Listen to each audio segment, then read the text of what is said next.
All right. Yes. Oh,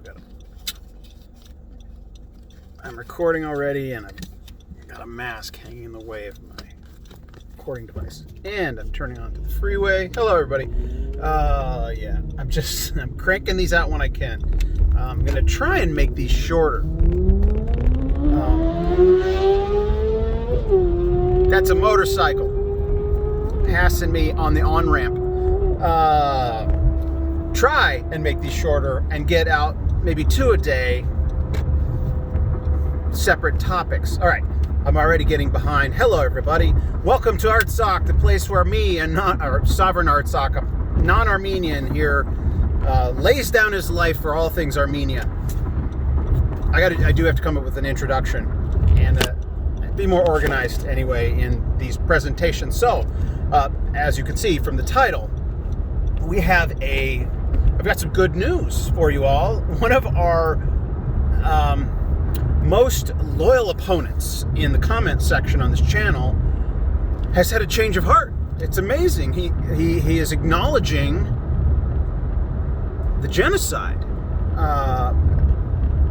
It's almost as if he didn't even realize it, but in one of his comments, it's a bumpy road that's going to just knock the camera down. All right, what am I talking about?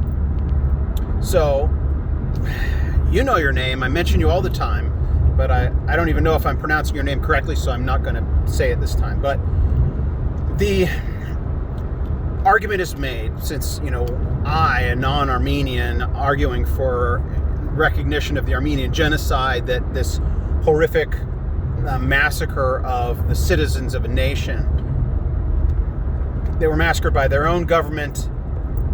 It's like the worst thing a country can possibly do is to annihilate an entire section of its own population. So since I make that argument all the time, what I guess he was thinking was a counter argument was, what about the Native Americans, what the United States did to the Native Americans, the Indian tribes, the Native American tribes, the indigenous peoples, there's the term, the indigenous peoples of this land that we now refer to as the United States of America. And, I'll make the arguments that, the most common arguments, that are true is history is messy, right? It's not quite that clean.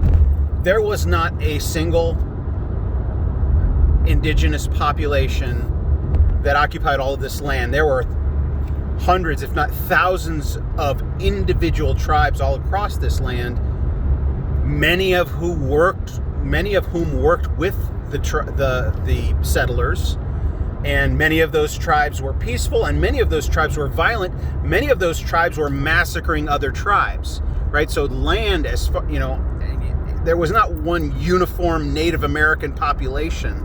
It was multiple native nations, and so that's complicated. In many cases, some of those nations were rescued by the settlers or the pioneers, or and in many cases they were butchered and massacred, and genocide was committed, right? There were settlers that came to this new world that massacred some of the indigenous populations. The problem with blaming the United States of America for those actions, much of that happened in regions before it was even incorporated in the United States, and much of that was not sanctioned by the government or the military.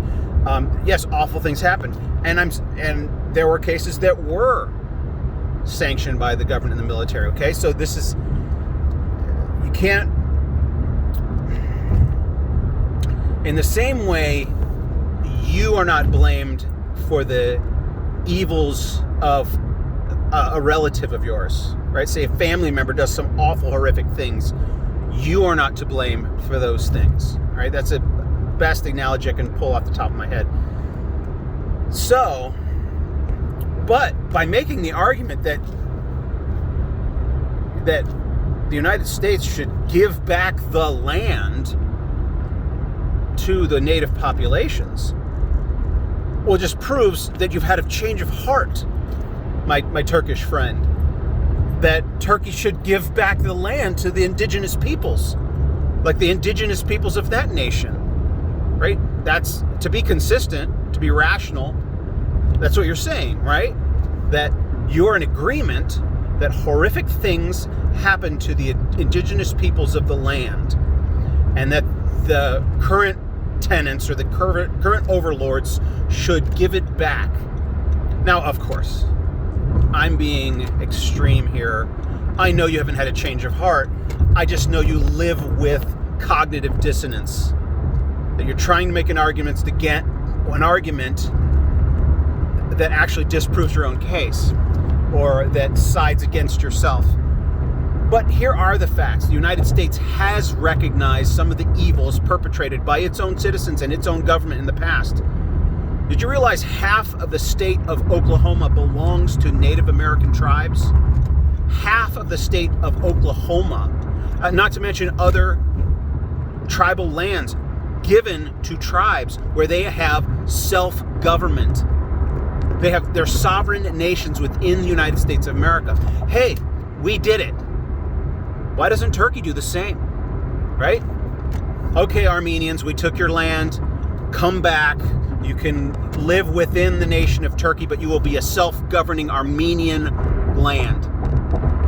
There you go. Thank you for arguing for our case, my Turkish friend. All right, share this video, subscribe. I'm going to do another short one here in a minute. I don't know how short this was, but hold on. I'm not in a good place where I can take my hand off the wheel. Share, subscribe, pass it on.